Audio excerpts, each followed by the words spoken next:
Hello students, आज हम बात करेंगे कमर्शियल बैंकिंग पार्ट 2, जिसके अंतर्गत हम कवर करने जा रहे हैं स्ट्रक्चर ऑफ कमर्शियल बैंक्स। जैसा कि इस चित्र में आपको नज़र आ रहा है, स्ट्रक्चर ऑफ कमर्शियल बैंक्स कि किस प्रकार से ये वाणिज्य बैंकों का जो ढांचा तैयार किया गया है। रिजर्व बैंक ऑफ इंडिया है, उसके अंतर्गत दो पार्ट्स में से डिवाइड कर दिया गया है, scheduled banks and non scheduled banks. Scheduled banks को आगे फर्दर दो और पार्ट्स में डिवाइड किया है, commercial banks and non cooperative banks. ये कमर्शियल बैंक्स चार तरह से डिवीजन आगे इनका हो चुका है, public sector, private sector, foreign banks and regional rural banks.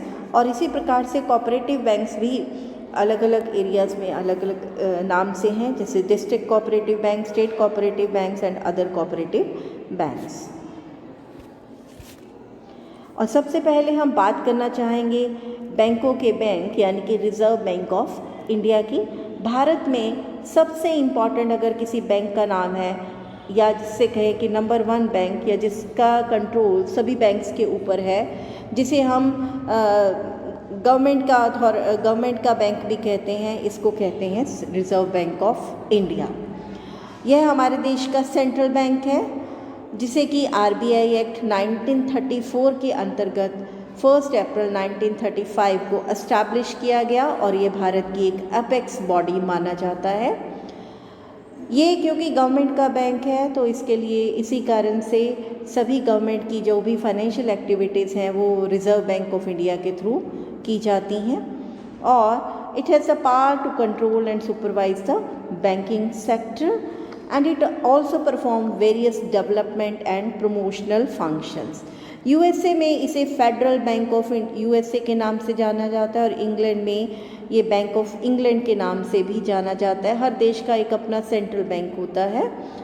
और अगर देश की मॉनेटरी पॉलिसी को फॉर्मुलेट करना है और उसे अप्लाई करना है, तो रिज़र्व बैंक ऑफ इंडिया है जो कि दूसरे बैंक्स की सहायता से देश में मॉनेटरी पॉलिसी को अप्लाई करके क्रेडिट का संकुचन यानी कि उसको कॉन्ट्रैक्ट करता है या उसका एक्सपेंशन करता है। और इसका सबसे बड़ी बात है कि इसे सरकार ने ही ओन किया हुआ है। इसका जो ये it is owned by the government. और यदि नोटों को जारी करना है तो वो सिर्फ रिज़र्व बैंक ऑफ इंडिया कर सकता है, तो इसकी मोनोपोली सिर्फ रिज़र्व बैंक ऑफ इंडिया के पास है। इसके आगे जो बात करते हैं वो है शेड्यूल्ड बैंक्स की। शेड्यूल्ड बैंक्स कौन से बैंक्स हैं? जिन बैंक्स को reserve bank of India act 1934 की सेकेंड शेड्यूल में शामिल कर लिया गया है, वो बैंक्स क्या कहलाते हैं? शेड्यूल्ड बैंक्स कहलाते हैं। और इन बैंक्स को हर वीक अपनी एक्टिविटीज़ का पूरा detail reserve bank of India को भेजना पड़ता है। और आज की डेट में इसकी जो minimum capital plus reserve required है वो है 25 लाख की। और शेड्यूल्ड बैंक्स को 3 टाइप में आगे डिवाइड किया गया है, वो है हमारे public sector banks, private sector banks and foreign banks. Next है non scheduled banks. Non scheduled banks कौन है? जो बिल्कुल विपरीत है शेड्यूल्ड बैंक्स के, यानी कि जिनको second schedule of RBI act 1934 में शामिल नहीं किया गया है और जो रिज़र्व बैंक ऑफ इंडिया से लोन नहीं ले सकते हैं नॉर्मल कंडीशंस में, वो सिर्फ इमरजेंसी केसेस में ही आरबीआई से लोन के लिए डिमांड कर सकते हैं। और इसकी मिनिमम कैपिटल जो है it is less than 5 lakh, right. तो ये आपके क्या बन जाते हैं? नॉन शेड्यूल्ड बैंक्स बन जाते हैं। इसका एक एग्जाम्पल है, वो है जम्मू एंड कश्मीर बैंक। तो ये कमर्शियल बैंक जो है ये नॉन शेड्यूल्ड बैंक के अंतर्गत शामिल किया गया है।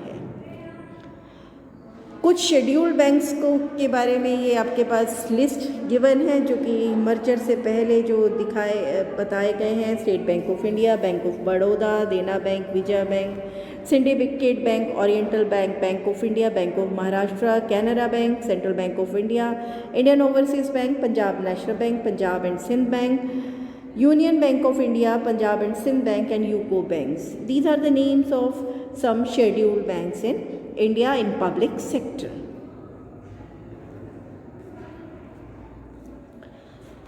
There are some non-scheduled banks also. The name of non-scheduled banks are given here. Coastal local area bank limited Vijayawada Andhra Pradesh में है ये बैंक।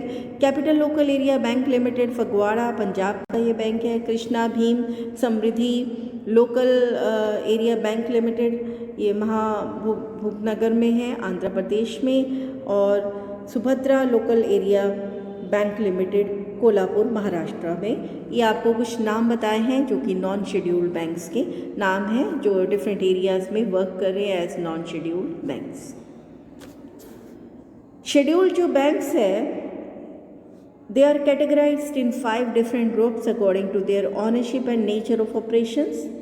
सो इनको 5 ग्रुप्स में हमने बांटा है। वो कौन कौन से हैं? इसमें जो सबसे पहला है नाम है वो स्टेट बैंक ऑफ इंडिया का है, देन नेशनलाइज बैंक्स हैं, देन रीजनल रूरल बैंक्स हैं, देन फॉरेन बैंक्स हैं and other Indian scheduled commercial banks in the private sector.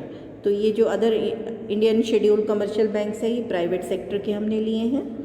तो ये आपके पास एक डायग्राम ये पिक्चर दिखाई गई है कमर्शियल बैंक्स की। आरबीआई ने जो दिया है कमर्शियल बैंक्स को डिवाइड किया है जिसमें public sector, private sector, foreign sector and foreign then rural banks आ जाते हैं, रीजनल रूरल बैंक्स। तो ये आपके पास गिवन है। देन नेक्स्ट है public sector banks. Public sector अब इनको आगे हम फर्दर डिवाइड जो किए हैं हमने कमर्शियल शेड्यूल्ड बैंक्स को।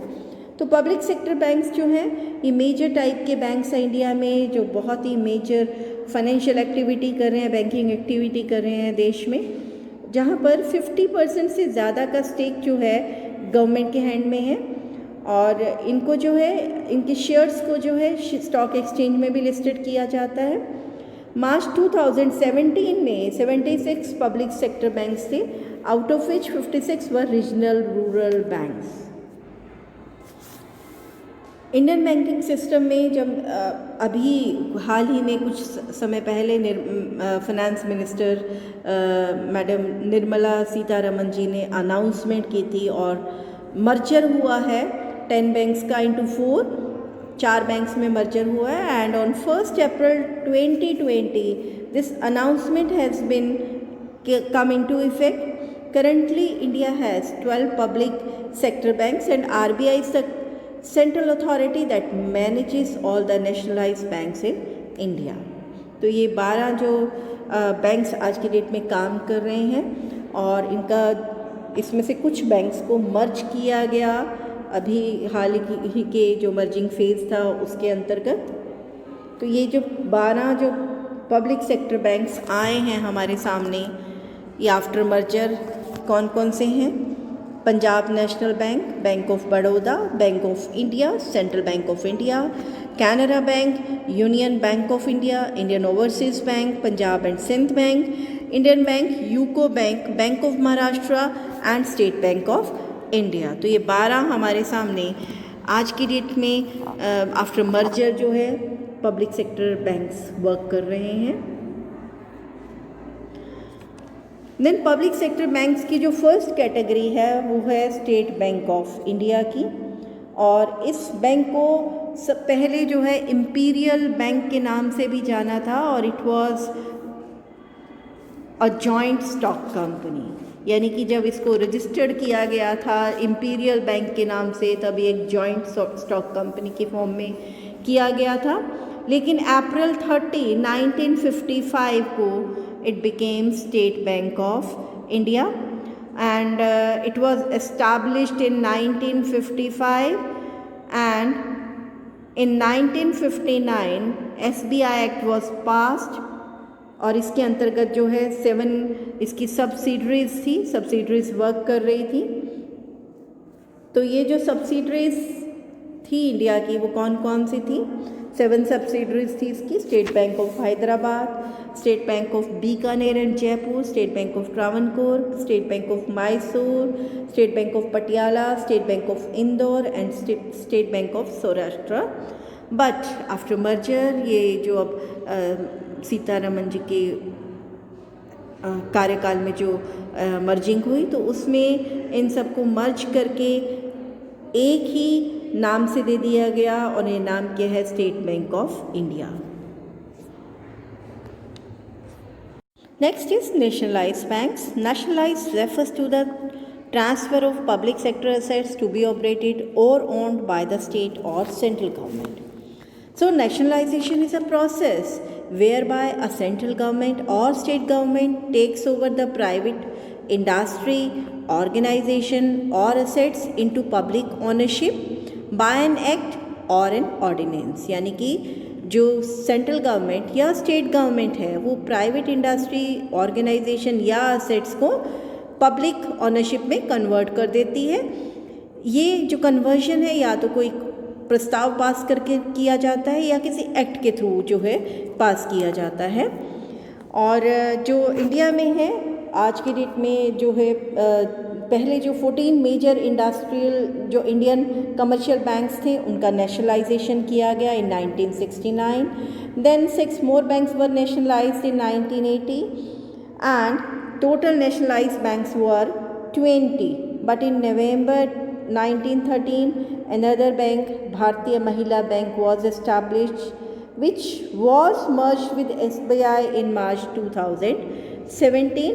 But after that time, a merging process continued, and after mergers in 1918, 90, 20, now there are 12 nationalized banks in India in 2020.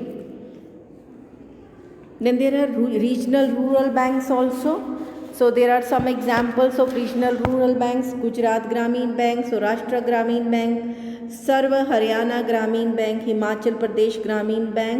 So there are so many rural banks in India which are working under the working for rural areas, for rural people. So regional rural banks are Indian scheduled commercial banks operated at regional level in different states of India. तो ये कहाँ काम कर रहे हैं? तो जितने भी रीजनल लेवल्स हैं, regional levels like in rural areas ये काम कर रहे हैं। And they have been created with a view of serving primarily the rural areas of India with basic banking and financial services. तो ये जो रूरल एरियाज़ में काम कर रहे हैं बैंक्स, और क्या कर रहे हैं, ये वहाँ के लोगों को जो रूरल एरियाज़ में रहते हैं उन्हें फाइनेंशियल एंड बैंकिंग फैसिलिटीज़ को प्रोवाइड करना इनका प्राइमरली एम है। तो रीजनल रूरल बैंक्स क्या कर रहे हैं? They are performing various functions in the following heads. First, providing banking facilities to rural and semi urban areas. Second, carrying out government operations like disbursement of wages of Manrega workers, distribution of pensions, providing para-banking facilities like locker facilities, debit and credit cards, mobile banking, internet banking and UPI etc. And these all are small financial banks. As on 1st April 2020 there are 43 Reserve Bank of India. तो regional rural banks जो कि ग्रामीण लोगों के लिए हैं, ग्रामीण लोगों के लिए काम कर रहे हैं रूरल एरियाज़ में, और उन्हें बेसिक फैसिलिटीज़ प्रोवाइड देने का काम कर रहे हैं, फाइनेंशियल फैसिलिटीज़ दे रहे हैं, उन्हें debit and credit card provide किए जाते हैं ताकि वो आसानी से बीज खरीद सकें। क्रेडिट जैसे कि किसान डेबिट कार्ड है, तो इस प्रकार से वो रीजनल रूरल एरियाज़ में काम करके उन्हें डेवलप करने का काम कर रहे हैं। नेक्स्ट बैंक्स आते हैं प्राइवेट सेक्टर बैंक्स, जैसे कि यहाँ पर लिस्ट है प्राइवेट सेक्टर बैंक्स की। Bank of Punjab, Centurion bank, development credit bank, HDFC, ICICI, industrial bank, Kotak Mahindra, axis bank and yes bank. So these all are the names of banking sector banks and more and more। बहुत सारे और banks हैं जो काम कर रहे हैं banking sector में, प्राइवेट एरियाज प्राइवेटली वो वर्क करे, प्राइवेट बैंकिंग ऑर्गेनाइजेशंस की तरह से काम कर रहे हैं। तो 22 जो हैं आज की डेट में प्राइवेट शेड्यूल्ड बैंक्स वर्क कर रहे हैं प्राइवेट जो है कैपिटल के साथ, प्राइवेट ओन्ड पीपल के साथ। The private sector banks are the banks where the majority of shares or equity is not held by the government but by private shareholders। तो इनके जो ऑनर हैं वो प्राइवेट शेयर होल्डर्स हैं। और there are 40 कहा गया है, बट जिसमें हमारे पास लोकल एरिया बैंक्स भी आ रहे हैं, स्मॉल फाइनेंशियल बैंक्स भी आ रहे हैं और पेमेंट बैंक्स भी इसके अंतर्गत आते हैं। Then cooperative banks. Cooperative banks कौन से हैं? जो कि बैंकिंग सेक्टर का एक इम्पॉर्टेंट पार्ट कवर कर रहे हैं, जिसमें कि लोग वॉलेंट्री ज्वाइन करते हैं for the betterment of their economic interest, group बनाते हैं, इकट्ठे होते हैं और इकट्ठे ही उस काम को शुरू करते हैं। और ये जो कोऑपरेटिव बैंक्स हैं ये state cooperative credit society act के अंतर्गत काम करते हैं। और हमारे यहाँ पर बहुत सारी कोऑपरेटिव बैंक्स हैं, प्राइमरी एग्रीकल्चर क्रेडिट सोसाइटीज़ हैं, सेंट्रल कोऑपरेटिव बैंक्स हैं, स्टेट कोऑपरेटिव बैंक्स हैं।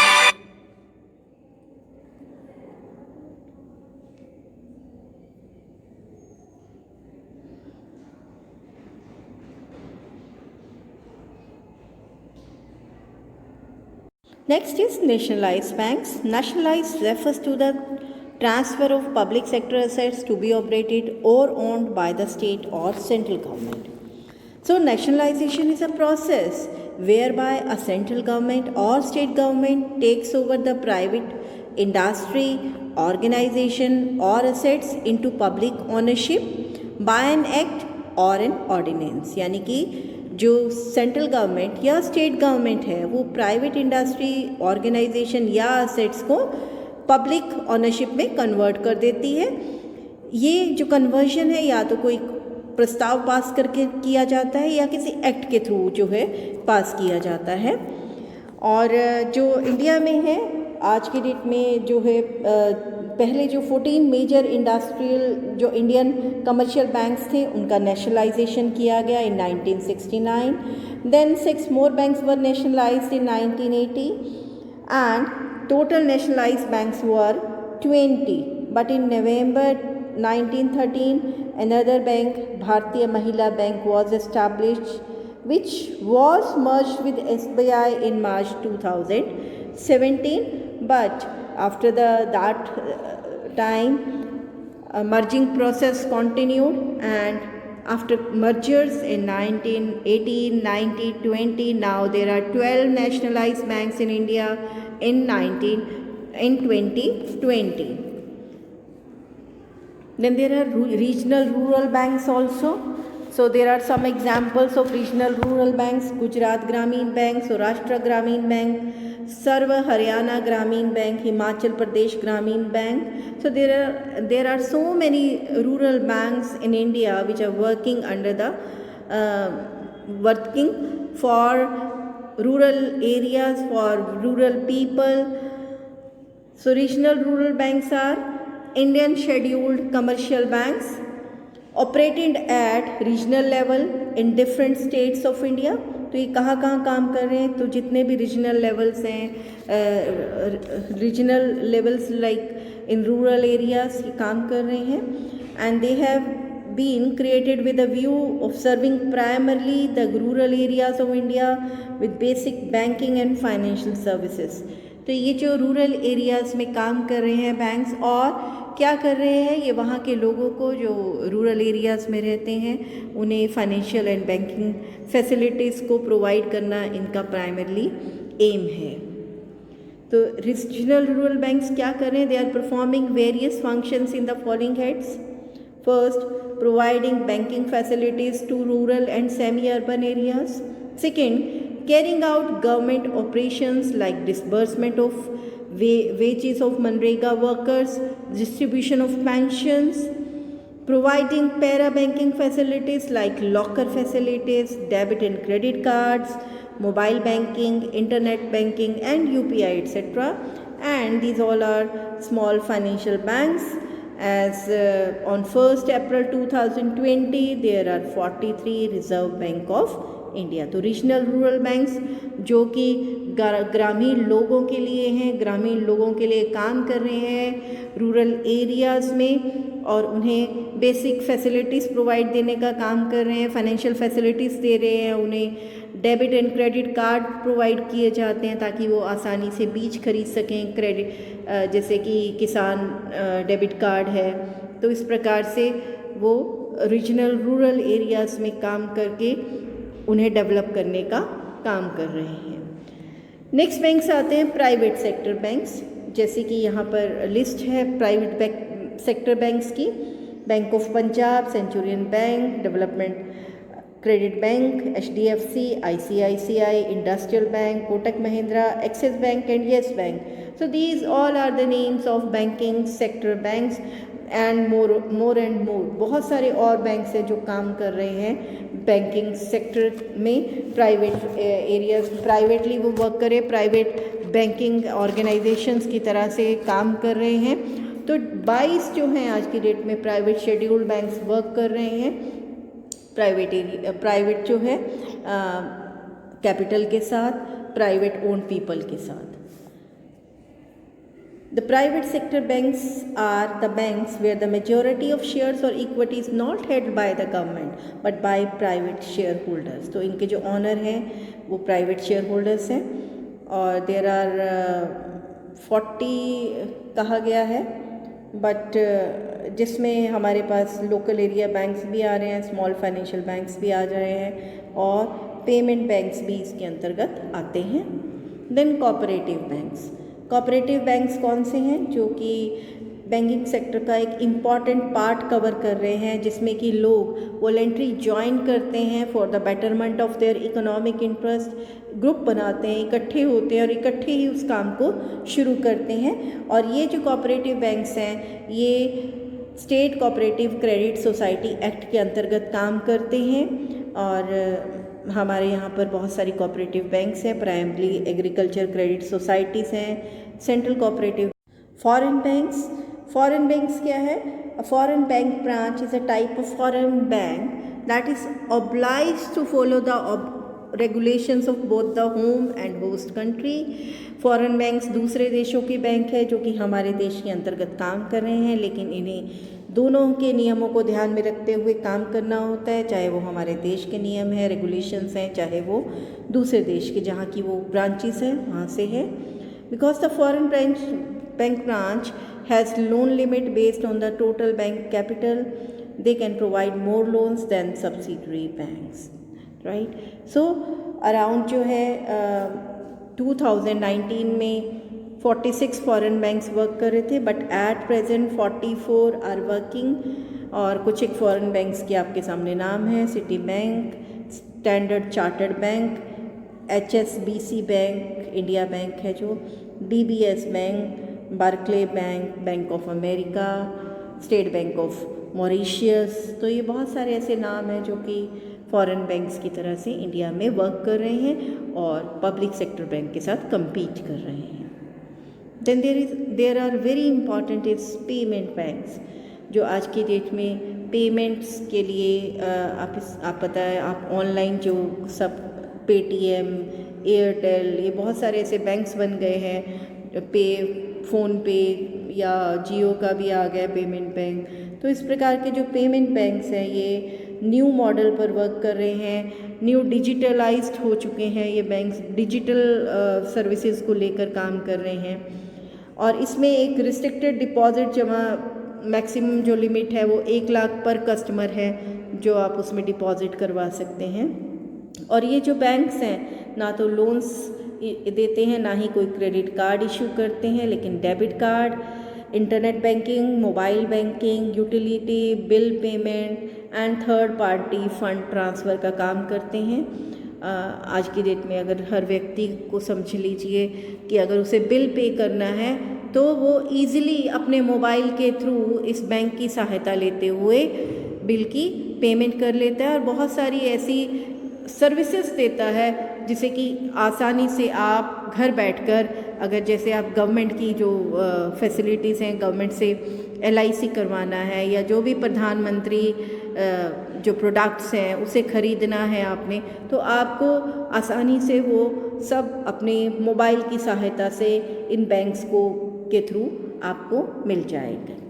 तो पेमेंट बैंक का जो मेन ऑब्जेक्टिव होता है वो क्या है? It widen the spread of payment and financial services to small businesses, low-income households, migrant labor workforce in secure technology-driven environment. तो सबसे इम्पॉर्टेंट इसमें क्या है कि ये टेक्नोलॉजी ड्रिवन है इसके लिए अलग से कोई प्लेस या अलग से जगह पर कोई इसके लिए बिल्डिंग तैयार नहीं की जाती हैं। आप अपने मोबाइल पर ई बैंकिंग कर सकते हैं इन बैंक्स के थ्रू, और ये भी आपको उसी तरह की सब सर्विसेज प्रोवाइड करती हैं जैसे कि दूसरे पब्लिक सेक्टर बैंक्स कर रहे हैं, ठीक है। और उसमें बस एक ही है कि इसमें क्रेडिट कार्ड और लोन आप फैसिलिटी नहीं ले सकते। सो व्हाट इज़ द, यदि हम बात करें पब्लिक सेक्टर बैंक्स और प्राइवेट सेक्टर बैंक्स के अंतर की, तो कौन कौन से उसके अंदर डिफरेंस पाए जाते हैं। First is difference in ownership. Ownership में क्या अंतर है। यदि हम पब्लिक सेक्टर बैंक्स की कहें तो पब्लिक सेक्टर का मेजॉरिटी जो ऑनरशिप है वो गवर्नमेंट के पास है, और प्राइवेट सेक्टर में के जो बैंक्स हैं उनका ऑनरशिप और कंट्रोल किसके हाथ में है, पब्लिक सेक्टर के हाथ में है। देन एफिशिएंसी एंड प्रोडक्टिविटी, कौन सा बैंक ज़्यादा एफिशिएंटली वर्क करता है। अगर बात करें हम प्राइवेट सेक्टर की, तो प्राइवेट सेक्टर बैंक्स जो हैं, क्योंकि वहाँ कंपटीशन ज़्यादा है, प्राइवेटली ओन्ड है, तो एफिशिएंसी और वर्क एफिशिएंसी वहाँ पर और प्रोडक्टिविटी दोनों ही जो है पब्लिक सेक्टर बैंक्स की ज़्यादा बनी रहती हैं। और पर एम्प्लॉय बिजनेस जो है उसमें पब्लिक सेक्टर में ज़्यादा है, और जो एम्प्लॉयज़ हैं वो भी ज़्यादा आपको पोलाइट मिलेंगे वहाँ और कर्टियस होते हैं as compare to public sector banks. Then social welfare aspects, यदि सोशल वेलफेयर को देखें तो वहाँ पर आगे आ जाते हैं पब्लिक सेक्टर बैंक्स, जहाँ पर ज़्यादा सामाजिक कार्य किए जाते हैं, समाज की सेवा की जाती है। उसके अंतर्गत जो है रूरल एरियाज़ में भी काम किया जाता है। रूरल एरियाज़ में गरीब लोगों को, रूरल पीपल को, फार्मर्स को, आर्टिसंस को ज़्यादा से ज़्यादा फैसिलिटेट किया जाता है। प्रायोरिटी सेक्टर्स को भी लोन देने का काम जो है पब्लिक सेक्टर बैंक्स करते हैं, चाहे वो एग्रीकल्चर का है, चाहे वो सेल्फ हेल्प ग्रुप्स हैं या न्यू एंटरप्रेन्योर्स हैं, माइक्रो एंटरप्राइजेस हैं, तो वो पब्लिक सेक्टर यूनिट्स ज़्यादा आगे आ जाते हैं। लेकिन यदि बात करें हम प्राइवेट सेक्टर्स की, तो वहाँ सोशल वेलफेयर्स पर कम ध्यान दिया जाता है, सेल्फ प्रॉफिट्स पर ज़्यादा ध्यान दिया जाता है। देन आती है बात पॉलिटिकल इंटरफेरेंस की, तो ज़्यादा पॉलिटिकल इंटरफेरेंस रहता है पब्लिक सेक्टर बैंक्स में, चाहे वो वहाँ पर अपॉइंटमेंट्स की बात है, चाहे न्यू ब्रांचेस को ओपन करने की बात है, या लोन्स को सेंक्शन करने की बात है, तो वहाँ पर पब्लिक बैंक्स ज़्यादा आ जाते हैं। प्राइवेट बैंक्स में पॉलिटिकल इंटरफेरेंसेस कम रहता है। देन आती है बात एम्प्लॉय का वेलफेयर की, तो पब्लिक सेक्टर में जो है एम्प्लॉयज़ की जॉब सिक्योरिटी ज़्यादा है as compare to the private sector. तो जॉब सिक्योरिटीज़ को के पॉइंट ऑफ व्यू से देखें, वर्किंग आवर्स की तरफ से देखें, तो एम्प्लॉयज़ का वेलफेयर पब्लिक सेक्टर बैंक्स के अंतर्गत आता है।